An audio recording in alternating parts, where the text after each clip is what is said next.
And with 2 weight classes to go here tonight, don't forget Saturday at 6:30 Eastern on ESPN2. It's the Division I National Championship. 10 guys will be awarded their national championships plus the team trophy. We're ready now for the 197-pound weight class, featuring Damion Hahn of Minnesota, the number 1 seed, and Ryan Bader of Arizona State, the number 4 seed. Damion Hahn, how did he get here? Well, he's had a heck of a tournament. He's gone ahead and beat Kessner of Wyoming, Blackman of Oklahoma State, Bird of Pittsburgh, and he's now facing Bader of Arizona State. And he's done it in dominant fashion. Closest match thus far, 6-2. That was against this gentleman, Bird of Pittsburgh. But the Gopher has stayed in control, and his quest for a championship stays on track. There so you see the scores, yeah. Damion Hahn with those easy wins so far, but now going up against Ryan Bader, both of them wearing singular colored singlets. So the easy way to identify them is Bader has the knee wrap. Hahn, a defending champion. He would become the school's 4th 3-time Big Ten champion. He's looking to become the 3rd 2-time NCAA champion. And he is the 4th 4-time All-American for the Minnesota Gophers. Jay Robinson, Marty Morgan, coach, assistant coach, Joe Russell. These guys have put together a heck of a program up in the northern Midwest. They've won 2 NCAA championships as a team in the last 5 years as well. The other semifinal, Sean Stender, the number 3 seed, and Ryan Fulsaas of Iowa, number 10 seed. It's been a bit of a surprise. We'll peek in on that one as time goes on, but right now we're focusing in on Damion Hahn, the number 1 seed, and Ryan Bader, the number 4 seed. And of course, Hahn, who had the 2 comeback wins last year on his way to the title. Yeah, he beat John Trench. He was trailing, get a big upper body lateral drop, got the takedown to win it. You know, upper body, a very important ingredient in wrestling. And Hahn used it to his advantage. And speaking of that final last year, John Trench of Lehigh, we've had 3 people who made the finals. Flieger of Purdue was at 125. He lost to Travis Lee. John Trench of Lehigh lost to Damion Hahn, and Steve Mocco, the Iowa heavyweight, are all taking Olympic redshirt years, trying to prepare themselves to make the team that will travel to Athens. Explain the Olympic redshirt year. It's as though time stopped. It does not count against their eligibility whatsoever. So even if you took a redshirt year, the Olympic redshirt won't hurt your remaining eligibility. So in essence, you can really have 2 redshirt years, one for the Olympic year and then your normal redshirt year. Well, coaches are concerned. They want the athlete to be competitive in terms of really having a chance of making the Olympic team. They don't want it used to have actually another year of eligibility where perhaps you have other team members maturing and could make an NCAA run. They don't want it to be used for that. It should be used strictly if the athlete is that well skilled and possibly make the U.S. Olympic team, then they have no qualms about it whatsoever. It is fairly unique to this sport. You could also, though, look over at, say, a school like BYU, where it's the same principle that applies when the BYU athletes go on their missionary trips. That also has time standing still. It does not count against your eligibility. Right. No score yet, 0-0. 30 seconds remaining in the first period. Bader doing a real good job, Pac-10 champion. Action! Surprisingly, Boise State, the Pac-10 champion this year, their program doing extremely well. Oh, and Damion Hahn has a chance. Keeps him in bounds and scores in the last 10 seconds. And those are huge points when you get them at the end of a period. The amazing strength of Damion Hahn. He just lifted 197-pound Ryan Bader up off the mat and then slammed him down. Nice takedown by Damion Hahn for the 2 points. And that takedown really does put Damion Hahn in a very advantageous position. He's going to... All right, Bader, I believe, is going to choose down, but Hahn with the lead now, and he'll have his choice in the third period. You can bet he'll choose down to try to get that escape point. that really puts the strategy in his favor.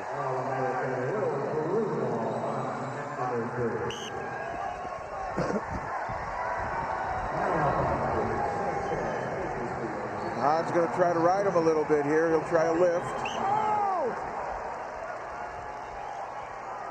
They go out of bounds. They'll restart in the center. Hey, Red, behind the elbow, okay? Don't cup it. Down. Red, come on.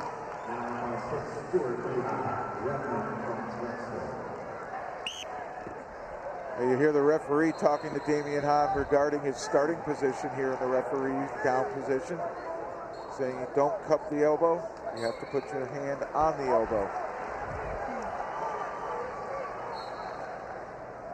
Jeff, we've talked a lot about what it takes to be a wrestler physically.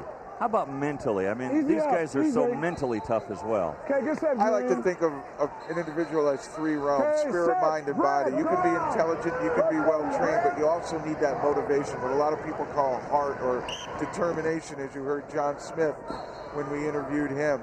And I really think that's the fuel that makes the mind and the body work. We've seen the best and most talented not often win, and the person who wanted it more ultimately becoming successful. So I really look at a person's motivation.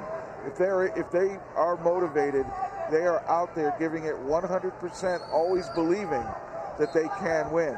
And they don't look at it as, gosh, I hope I do well. They say, I want to be out there on that stage, and I want to showcase my skill. Right before a match, mentally, how are you getting yourself prepared? I think that's an individual thing. The way I always used to do it was I like the pace on a line. I'd be thinking I'm balancing, walking down that line, but also the warm-up. If you go through the same consistent warm-up, it's sort of like the Pavlov's dog theory. Your body knows what's about to come.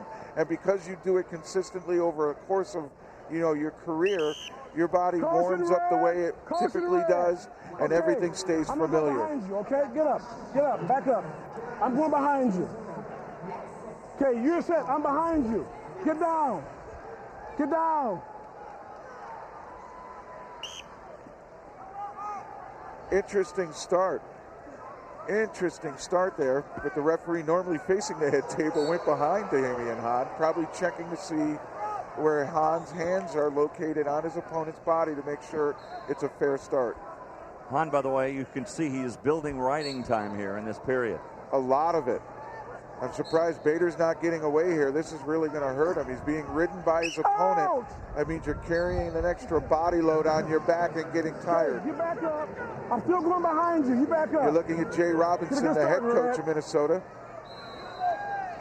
He's pacing the floor. Marty Morgan and Joe Russell, the two assistants, are in the corner. Marty, a national champion. I think Jay Robinson's first national champion when he took over as coach of Minnesota. Now, if Hahn gets to the finals, he'll wear a gold singlet, won't he? I mean, that's kind of a custom for Minnesota. That's their championship singlet. There you go. So they wear the gold when it's for the championship. Wearing the gold, looking for the gold. Okay, you're set. Set. Go ahead, Red.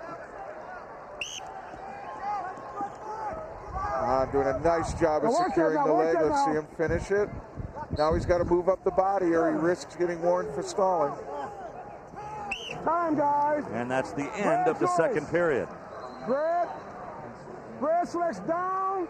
Red's down. You're looking at the back of Marty Morgan on the right corner of your screen. He was a national champion. I actually coached his brother at North Dakota State, John, who became an All-American, Division II. Here we go. In the quest for his second championship, Damion Hahn in a down position, looking now to get an escape and return it to the standing neutral position.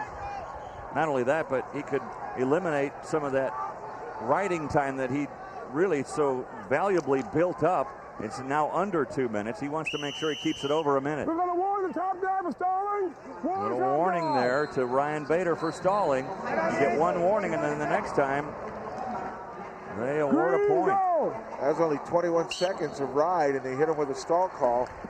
probably because he's staying in line. What referees like to see is the top wrestler move his hips out to the side, because once your hips are out to the side, you have the leverage to try and turn your opponent, which is what you're supposed to do in the top position. Hahn struggling to his feet. Attack and get near fall points. Stay legal now. Stay legal with that arm.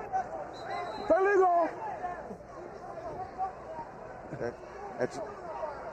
That's a hammer lock that Bader had on Hahn, and you heard the referee warning him. And it looks as though Bader is going to erase Damion Hahn's riding time, and as soon as he does, he may cut him and look for the takedown. One red, one gray. Getting penalized down there.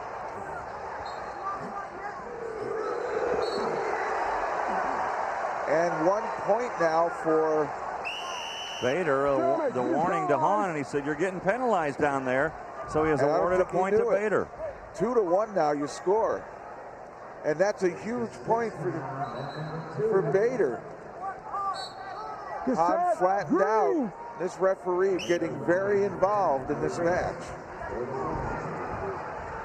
Stender and Fulsaas are 7-6 right now, late in the third period. And Bader riding Hahn here. Hahn could do himself a big favor by getting away. Keep going. Stender with a 1-point lead. 1:10 to go in that match. I got it. Come on, let's go. 14 seconds remaining here. All Damion Hahn needs to do is continue to try to get out and not go to his back. He won't get hit with stalling as long as he keeps moving up like that. And Bader needs some way of putting him on his back. Last 5 seconds.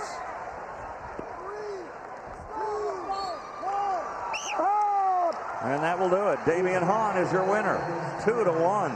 He'll move on to the finals to try to win another title. So Damion Hahn of Minnesota, he'll be in that championship in the 197-pound weight class tomorrow night.